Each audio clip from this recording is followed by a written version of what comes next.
Hello friends, welcome back to my channel. আশা করি সবাই ভালো আছো, আমিও খুব ভালো আছি। সেই জিনিসটাই হলো, যে জিনিসটার কথা 2 মাস আগে বলেছিলাম, ঘটলো 2 মাস পরে। আবার রিমি ফিরে গেল তার বাবা মার কাছে।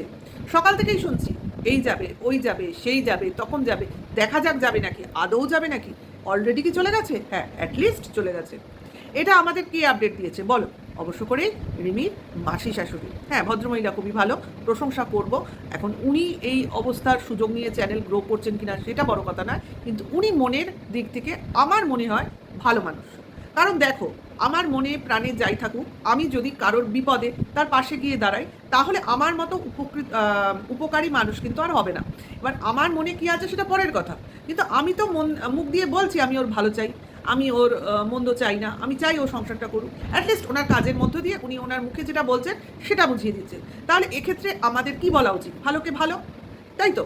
যখন কোনো খারাপ কাজের মাধ্যমে লোক গালাগালি দেবে, তখন যেমন আমরা তাকে খারাপ ব্যক্তি বা খারাপ লোক বা খারাপ মহিলা বলবো, সেরকম সেই ক্ষেত্রে রিমির মাসি শাশুড়িকে অবশ্য করেই আমি একটা ভালো মহিলার আখ্যাই দেব।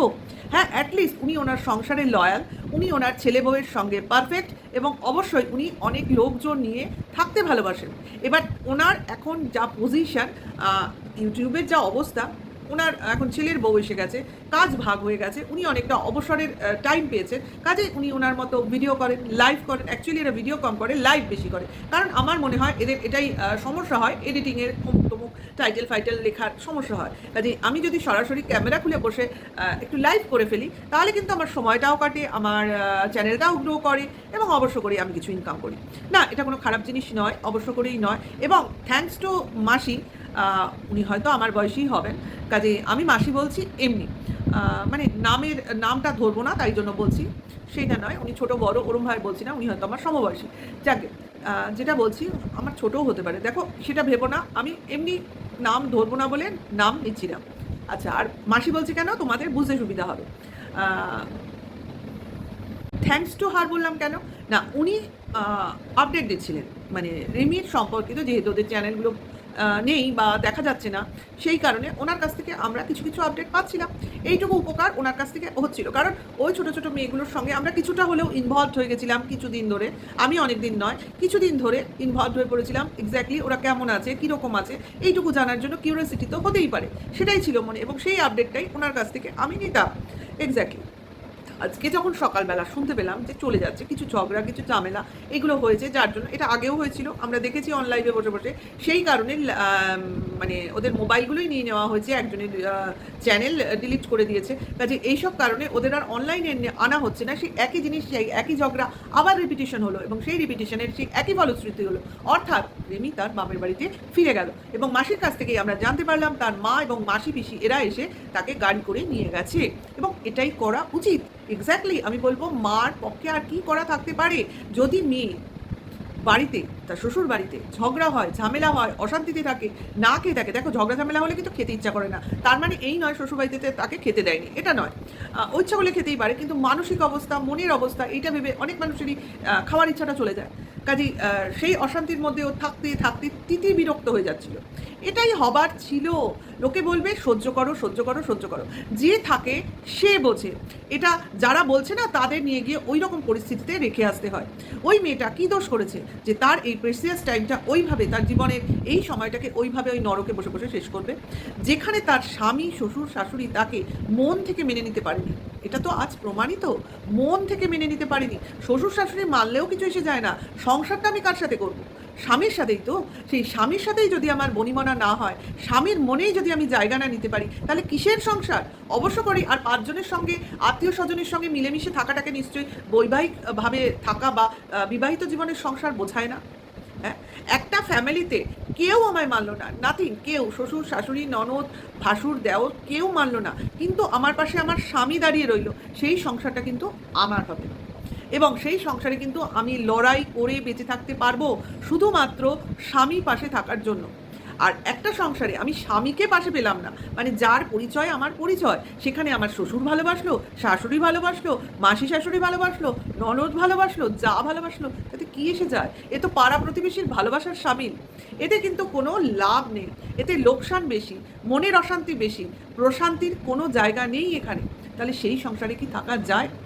উইদাউট অ্যাফেকশান, উইদাউট ভালোবাসা, উইদাউট কারোর প্রতি কোনো সম্মান, সেখানে কিভাবে কোনো মানুষ টিকতে পারে? বিশেষ করে মেয়েরা, যারা কিনা একটা ফ্যামিলি থেকে পুরোটা নিজেকে সরিয়ে নিয়ে গিয়ে আরেকটা ফ্যামিলিতে ইনভলভড করার একটা প্রচেষ্টায় রত থাকে। বেশ কয়েক বছর ধরে এই প্রচেষ্টা কিন্তু একদিনেই সম্ভব হয় না, এক মাসেও সম্ভব হয় না, এক বছরেও সম্ভব হয় না। বছরের পর বছর যেতে হয়। এমনও হয়েছে বহু লোকের সন্তান হয়ে যাওয়ার পরেও তার সেই লড়াইটা কিন্তু বহুদিন ধরে জারি থাকে। কিন্তু সেখানে সে পাশে তার স্বামীকে পায়, তার হাজবেন্ড, তার সাপোর্টিং সিস্টেম থাকে, সেখানে লড়াই করার মানসিকতা থাকে। এখানেও কি করে লড়াই করবে? ওর মনের জোরটা কে বাড়াবে? কিভাবে পাবে? একটা মেয়ে, ভাবো তো, বিপক্ষে তিনজন।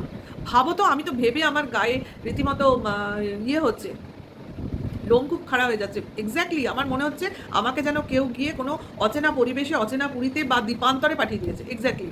এবং আমি আমার ওই জায়গায় আমি ভাবছি, আমি যদি, আমার মেয়ে যদি এরকম পজিশনে থাকতো, আমি কি করতাম? চুলোয় মারো সংসার, সত্যিকারের বলছি। একে তো বিয়ের মানে প্রথম দিকার কথা ছেড়ে দাও, বিয়ে, সংসার, প্রেম, ওসব গল্প বাদ দাও। ওসব তো মানে আমার ইয়ে মেন্টালিটিতেও আসে না। কারণ ওসব আমরা সেভাবে অল্প বয়সে মেনে নেব বা প্রশ্রয় দেব বা ওই শিক্ষায় শিক্ষিত করব, সম্ভব না। হ্যাঁ, তখন বলবে ছেলেমেয়েরা কি করে ফেলতে পারে না? নিশ্চয়ই পারে, কিন্তু সেটাকে তোমাকে রেকটিফাই করতে হবে।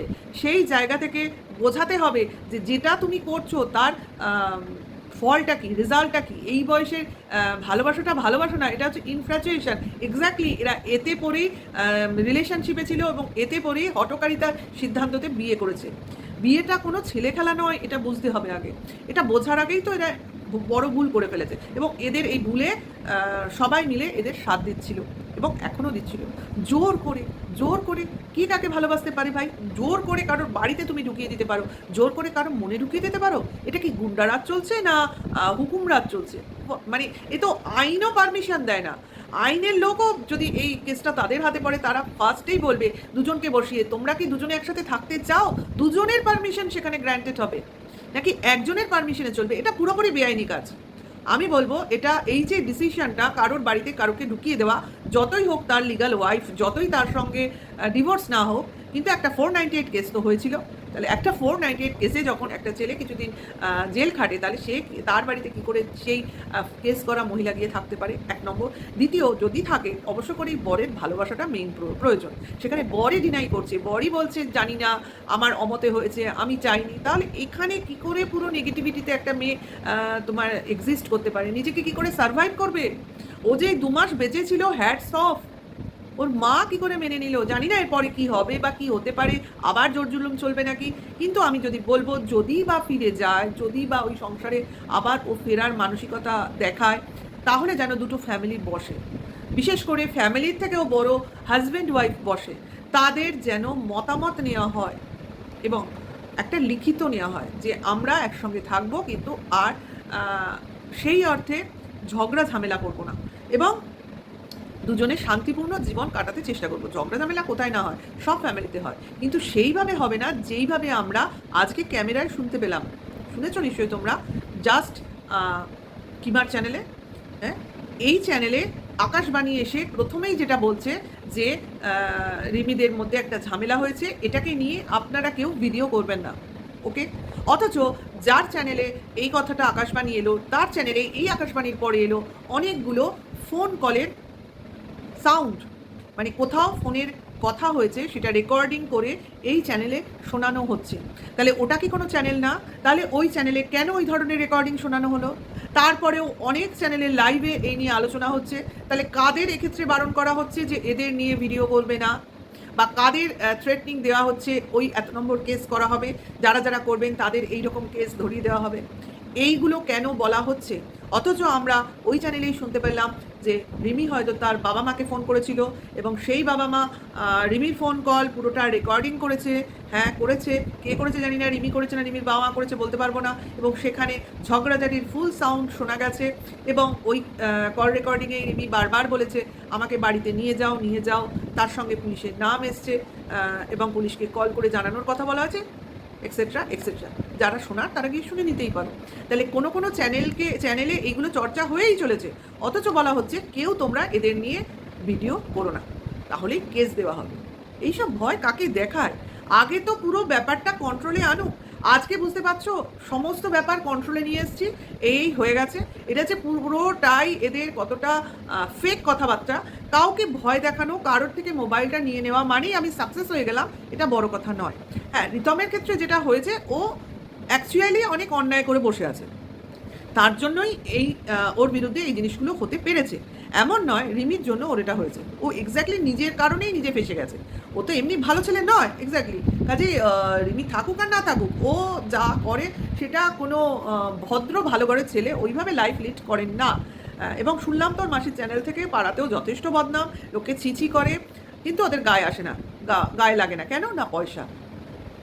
আসলে এই টাকা পয়সা, ইউটিউবের এই যে রোজগার, কাঁচা পয়সা যেটা, এটাই এদের মাথা ঘুরিয়ে দিয়েছে, এদের বাবা মার মাথাও ঘুরিয়ে দিয়েছে। তার জন্যই ছেলে যে করে সেটাই, যা করে সেটাই ভালো। এবং ছেলে করে শুধু হচ্ছে না, মাও করছে, চ্যানেল করে বসে পড়ছে। দেখছি তো তার বাপের বাড়ির দিক থেকে বা বোনের বাড়ির দিক থেকে সবাই এই ফ্যামিলিটাকে, অর্থাৎ রিতমের মাকেও খুব একটা পছন্দ করে না এবং এদের সম্বন্ধে খুব বাজে ধারণা পোষণ করে। এক্স্যাক্টলি এরা ফ্যামিলি ম্যান হিসেবে মনে হয় না সবার সাথে খুব ভালো সম্পর্ক রাখতে পারে। না হলে লোকের এত বেশি মনে তিক্ততা কেন, তাই না? এত তিক্ততা কেন? অন্তত মায়ের মানে রিতমের যে দিদিমা, তারও তো দেখলাম মনে প্রচণ্ড বিরক্তি। তাহলে বুঝতে পারছো ফ্যামিলিটা ভালো না। তাহলে এইরকম একটা বাজে ফ্যামিলিতে কি করে একটা মেয়ে থাকতে পারবে? হ্যাঁ, বিয়েটা করে ফেলেছে, ভুল হয়েছে, তাহলে ভুল করে কোনো বিয়ে সেটাকে টিকিয়ে রাখতে হবে? ভুলটা তো ভুলই, সেটাকে রেকটিফাই না করে আমি ভুলের মধ্যেই সবসময় মেয়েটাকে ঠেলে দেবো? এটা কোন ধরনের শাসন বা কোন ধরনের মানবিকতা? হ্যাঁ, এটা কি মানে এইটা ধারণাটা এলো কি করে এদের? এদের তো উল্টে করা উচিত ছিল না ওই বাজে ছেলের ওই ফ্যামিলির সঙ্গে না তুমি যোগাযোগ রাখার দরকার আছে না কিছু। তুমি ডিভোর্স যখন নিয়েছো, ডিভোর্স নাও, খোরপোশ নাও, সেপারেট হয়ে যাও, নতুন করে নিজের লাইফটা শুরু করো, এটাই তো কথা। না, ওই জঘন্য একটা পরিবেশের মধ্যে মেয়েটাকে ঠেলে দিয়ে দিয়েছে। এবং জানি না ভবিষ্যতে কি হবে, মেয়েটাকে হয়তো আরও অনেক রকমভাবে চাপ দিলেও দিতে পারে, হতেই পারে। কি হবে না হবে জানি না, কিন্তু এবার যেটা হবে, যদি দুজনের কনসেন্টে না হয়, অত্যন্ত নিন্দনীয় ঘটনা হবে, অত্যন্ত নিন্দনীয়।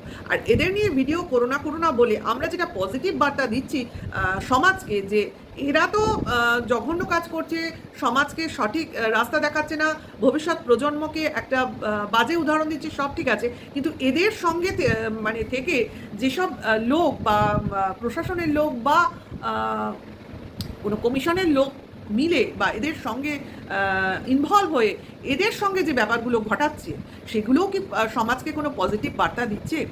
আমি একটা সংসারে জোর করে কাউকে ঠেলে ঢুকিয়ে দেবো, এটা পজিটিভ বার্তা? তাদের কনসেন্ট ছাড়া আমি দেখবো না মেয়েটা ওখানে সেফ আছে না ভালো আছে, এটা সমাজের প্রতি পজিটিভ বার্তা?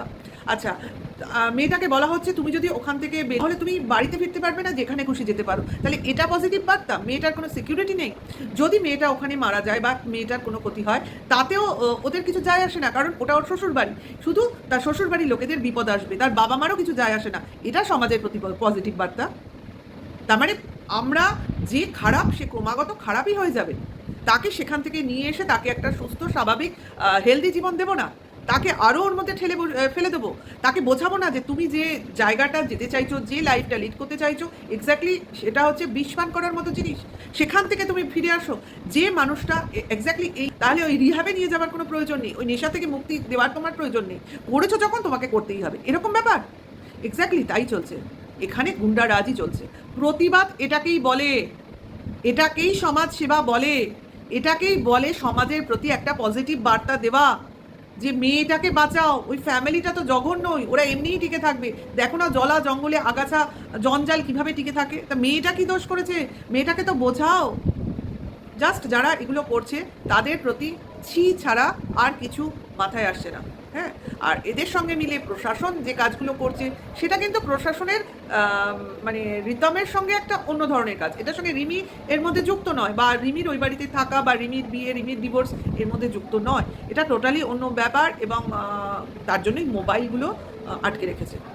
তাহলে যদি সেরমই হতো, ক্রিমিনাল অফেন্সের মধ্যে পড়তো, তাহলে রিতম বাইরে থাকতো না, ঠিক আছে, বাড়িতে থাকতো না, এক্স্যাক্টলি এটা বলতে চাইছি। কাজে ওর নিজের দোষে নিজে ভুগছে, এখানে কেউ কাউকে কোনো বিপদে ফেলতে পারেনি, এটাই বলতে এসেছি। আর রিমি এখন যেটা করেছে, বা রিমিকে ওর মা যে নিয়ে এসছে, এটাই আমার মতে, আমি হলেও তাই করতাম। আমি তো করে পাঠাতামই না, তো পরের কথা। আর মেয়ে চাইলেও আমি অতটাও নির্বোধ নই, আর যদি একবার পাঠাবো তো ফিরিয়েও নিয়ে আসবো না, এটাও সত্যি কথা। আমি বোঝাবো, আমার লাস্ট অবধি বোঝাবো। যাই হোক, এটা শুরুতেই করতে হয়, অনেক পরে গিয়ে বোঝালে হয় না, সম্ভবও না। খানিকটা কি বলবো, এডুকেশনের প্রয়োজন এসবের জন্য। কারণ আমি এতটাও সস্তা নই, রিমিকে এটা কেন বোঝানো হয় না, ও এতটাও সস্তা নয় যে একটা সস্তা ধরনের ছেলের কাছেও চলে যেতে পারে। সে 1 লাখ, 2 লাখ, 2.5 লাখ সে ইনকাম করুক না কেন মাসে, সো হোয়াট, পয়সাটাই জীবনের সব। মানুষের জীবনে তো কিছু হেলদি চিন্তাভাবনারও প্রয়োজন হয়। এক্স্যাক্টলি, রিমি নিজেও অনেক রোজগার করতে পারবে, ওর মাও রোজগার করে, ওর বাবাও রোজগার করে, তো এরকম ফ্যামিলি কি ও ডিজার্ভ করে? আমার তো মনে হয় করে না। এই জিনিসগুলোই ওকে বোঝানো উচিত। ওকে নেক্সট মানে লাইফে আরও এগিয়ে যাওয়ার জন্য এই জিনিসগুলো বোঝানোর জন্য যাকে প্রয়োজন তাকে ওর পাশে রাখা উচিত। হ্যাঁ, এইখানেই আমার মনে হয় ওর কিছু কাউন্সিলিংয়ের প্রয়োজন। এটা নয় যে মানসিক রুগীর ডাক্তারের কাছে যাওয়া প্রয়োজন।